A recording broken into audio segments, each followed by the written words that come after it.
Our talk today is with Melissa Sciacca, the Executive Director of the Sheldrick Wildlife Trust USA, a 501c3 charity in the United States dedicated to supporting the Sheldrick Wildlife Trust in the protection and conservation of wildlife and habitats in Kenya. The Sheldrick Wildlife Trust is a global leader in elephant conservation and one of Africa's most respected charities. Founded in 1977 by Dame Daphne Sheldrick, the charity was created to build upon the conservation vision of her late husband, David Sheldrick, the founding warden of Tsavo East National Park, Kenya's oldest and largest national park. The Tsavo ecosystem remains the base for much of their operations. They are best known for their pioneering Orphans Project, a first-of-its-kind program to rescue, raise, and rewild orphaned elephants and rhinos. Underpinning this mission is their extensive field projects, which protect wildlife and preserve critical habitats across Kenya. They are a multidimensional conservation organization dedicated to tackling the greatest threats facing Kenya's natural world while engaging local communities and mobilizing a global supporter base in the process. Their projects include anti-poaching, safeguarding the natural environment, enhancing community awareness, addressing animal welfare issues, providing veterinary assistance to animals in need, and rescuing and hand-rearing elephant and rhino orphans. Thank you for being here today, Melissa, and welcome. What is the passion that motivates you to do the kind of work that you do, and have your experiences with wildlife in the past sort of created that passion? Certainly, passion drives my work. Even from a young age, I've always been concerned about animals, whether it was finding something on the side of the road and bringing it home to rehabilitate it. I think there's always been an innate sense of wanting to protect and provide support for wildlife in some capacity or another. And I think when it comes to Sheldrick, the passion that drives me is knowing how incredibly critical the mission is. And that without the support of groups like Sheldrick Wildlife Trust, these animals really don't have any hope at all for the future. So I keep in mind the impact we're able to make and the importance of the mission, and that's what really drives me to do my job. And certainly, I mean, connecting with animals in person, I think we all feel that to some degree, whether you're, getting the chance to experience an elephant in person, or maybe it's horses, or maybe it's even just simple dogs and cats. We all can feel some sense of connection and empathy with another living being. And I think elephants in particular really drive that sense of empathy. And yeah, you see so much that they're like us in many, many ways. They have similar emotional capacities. They have a similar, a bond with their families, similar lifespans. So you can really, I think, experience a kinship with the species. And that's really what connects me with elephants, is knowing that, they're like us in many ways, and they deserve to be here as much as we are. Do you think that the elephant orphanage is really the key towards participation in reaching your audience so that they will be motivated to contribute and participate? I think it's part of it. Being in Kenya, not everyone can travel to Kenya and experience them in person, but I do think for the ones that can, certainly there's nothing like an in-person interaction where you can experience a baby elephant. You see how they connect with their keepers. You see how delicate they are, but also how smart they are, and how each one has their own different personality. And you think about how dependent they are on support for a number of years before they're able to even live on their own. So, and then you also think about their lifespan. I mean, their lifespan is the same as ours. So I think it does provide a sense of connection if you are fortunate enough to go to the nursery and experience them in person. I think, but in tandem with that, I think we do an excellent job on social media for those people that might not be in a position to travel to Africa, to live and experience the stories and the successes that we have through social media, our website, our newsletters. So I think we do what we can to connect people to the mission, whether it's in person or virtually, to understand the importance of the work. I couldn't agree more. Once when I came back, I brought my wife and daughter a sponsorship for two elephants in those beautiful packages. And I'll tell you, I think it was the most outstanding gift they had ever received. And they had not been to Kenya. So what you're doing and your website is outstanding, and it's so professional and so engaging. It's a good program. It's a very simple entryway for people to kind of participate in the mission. And you adopt an elephant for a year for a very small amount of funds. And every month you get updates, you get the watercolors, and like you got in Kenya, you get the certificate. So I think it's a really nice way to connect people and especially as a gift as well. That's a program that's worked quite well for us for many, many years. And I do think it's a nice entry point into the work of the trust. Can we talk more about the mission? Where would we be without Sheldrick? Yeah, I mean, Sheldrick was, officially started back in 1977, but the work was being done before that between David and Daphne Sheldrick. And it's really evolved over the last 47 years to be this all-encompassing conservation organization that is there to protect and provide resources for wildlife. And that's anything from rescuing and rehabilitating orphaned rhinos and elephants. It's also protecting the reserve at large so that once these animals are raised, they have a safe home to return to. It's also working with communities to make sure there's buy-in and a good cohesiveness between wildlife and human population. So there's quite a bit to the mission with the end goal of just preserving and protecting all species within the Tsavo conservation area and abroad. So yeah, I think we really employ lots of different things to safeguard that mission and to try to advance it as much as we can. Regarding fundraising, how do you connect with your potential donors who have never experienced Kenya in person? How do you make that connection in order for it to become a reality and contribute to what the work that Sheldrick is doing? Yeah, it's a great question. The one thing that makes my job fairly easy is, a baby elephant's pretty cute. So it's not always a hard sell when it comes to explaining to people that have a natural interest, I think, in wildlife. Anyone that's kind of within our realm is someone that's already shown some level of interest in protecting wildlife or cares about animals in some way. So I think what we really try to do is just find out where the interest is in that particular donor and what it is about our mission that appeals to them. And what I try to do is match them up with their own passion and what's important to them and pair that with an aspect of our work. We have some people that are incredibly concerned and invested in the raising of orphaned elephants, what we do to rehabilitate them, to return them to the wild, and that's where they feel most passion.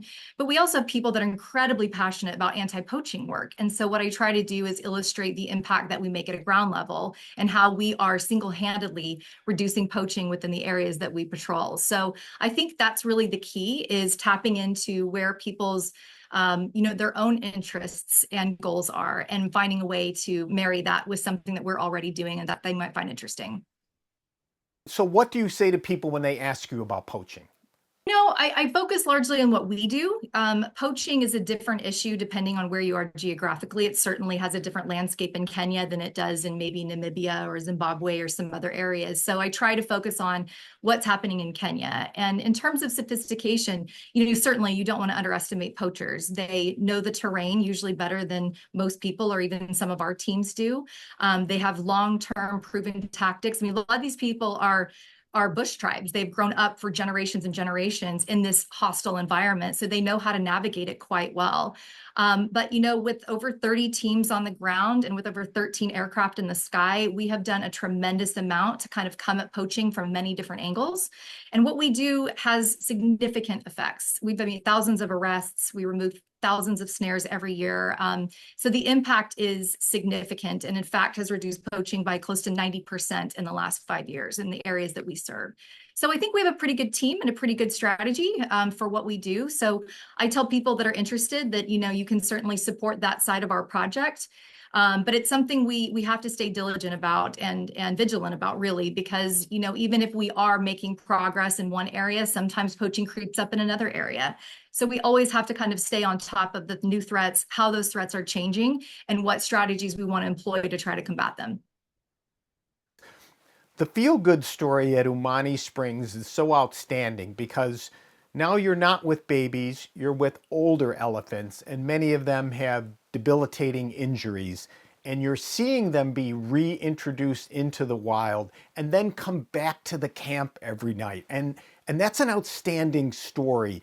Do you try and use the Umani Springs experience in your fundraising efforts?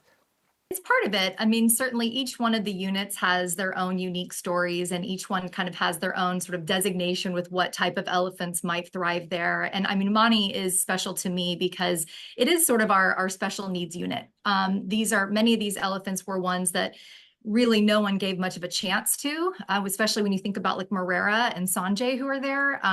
These are elephants that had significant debilitating injuries and even recommended for euthanasia by vets, but Daphne Sheldrick wouldn't give up on them. So their success story, I think, is quite powerful in that they are able to thrive in an area that's a little bit more supportive than an area like where Athumba is, that's a little bit of a harsher climate. So I think that says a lot about Sheldrick in a lot of ways, because it shows you that we are willing to accommodate these animals in whatever way is necessary. However we need to pivot and provide support, we're going to do that to make sure these animals have the absolute best chance of survival and success that they can have.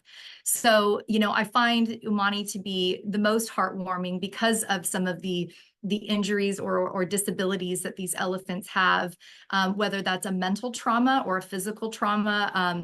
These elephants really are the story of overcoming. And I think it's a beautiful thing. And I think when people are visiting there and they see this, or even just watching the videos, again, it's not required to go there, but, I think everyone can connect with some of the stories of the elephants that take up residence there.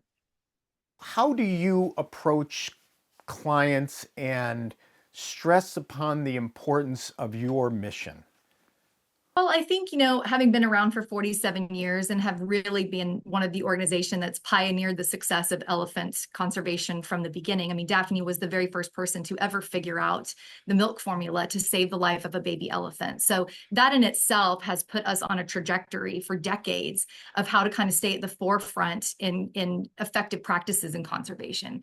So, for me, really, I'm not a big shock and awe or tell big stories to make people feel stressed. We celebrate success. So what we do is we tell stories about the orphans, how we've helped them, how we have safeguarded the reserve, and we try to bring people along for the journey. And I think that's a big part of our success is we see our supporters and followers as part of a family.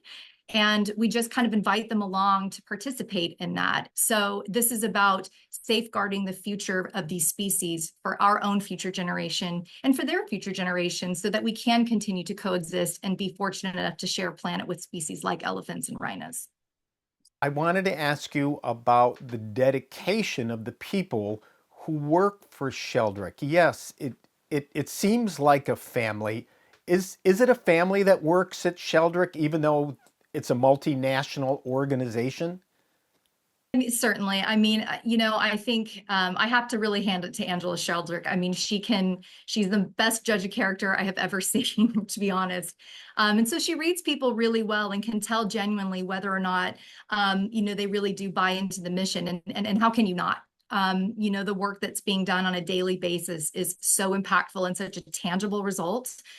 You can't help but be drawn to it and be proud to be a part of it. And, whether that's a driver or someone in maintenance or a head keeper, a pilot, it doesn't matter. Everybody really believes in the cause. And I think that's why you see such little turnover in people that have spent their entire careers, 20, 30 plus years of staff that have stayed with Sheldrick because they do believe in the mission and they do want to be a small part of what makes it successful. So 100%. I mean, everyone is a part of the same family, whether you're working for the trust or supporting it as a donor. It really is one big family.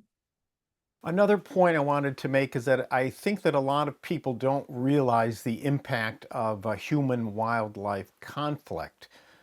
You have pastoral people with agricultural businesses that basically that's their lifeblood. That's how they make money. That's how they eat. And, elephants don't know. Elephants can trample that stuff and ruin it. And I've always thought that that was a very important point to stress. Can you say anything about human-wildlife conflict? Yeah, right now it's actually the biggest threat for wildlife. As population continues to grow, particularly those that are bordering the national park boundary, which keep in mind, a boundary is just an invisible line, and there is no fence there necessarily in many, many parts of the park. So the elephant or lion or anything doesn't know that it's crossing over into community land. So finding a way to coexist, not just about the elephant's interest or wildlife's interest, but it's also about the interest of the community. Is we have many programs within the community, not just for education, but also providing fence lines along many, many miles to protect those areas that have the highest level of interaction. So we try to create unshortable fence lines for both that are both human and wildlife proof. We employ people from the local communities to help safeguard those fences, to check those fence lines. We provide jobs for them. But really, we're very clear that, conservation is only going to be as successful as the humans and people around it that buy into it and support it. So, and that includes local communities as well. And they need to see the value in protecting wildlife. And we also equally need to see just as much the value in keeping communities safe and whole as well. So definitely an important issue for conservation.